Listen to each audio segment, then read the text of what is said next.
Namalengke nga kami para panghanda sa aming Paskuhan Saru. Kagaganda nga ng mga gulay, sariwang-sariwa, parang ako. Charot! Iba't ibang hugis, di ko lang maalala. Ano kaya ang kahugis nito? Di ko talaga knows, ano ba ang hugis? Pero parang alam ko kung anong hugis. Bibili nga pala kami ng hipon, gamot sa high blood. Alam niyo na kung ano ang aming lulutuin. Ay siguro iyan ay buttered. Buttered o butter? Iyan nga ang aming putahe ay 3 Pasko na naming iniuulam. Walang kasawaang buttered o butter. Walang kamatayan mga idol na buttered.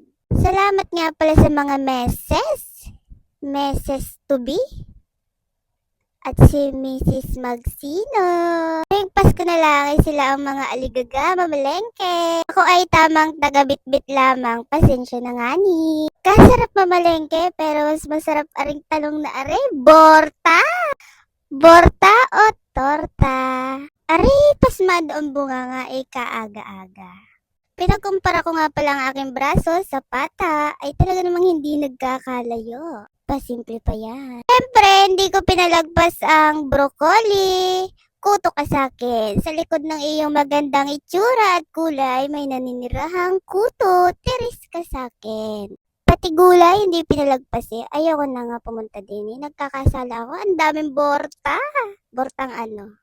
Eme, issue ka na naman. Bye! Aray sa New Year pa namin lulutuin para tipid tips.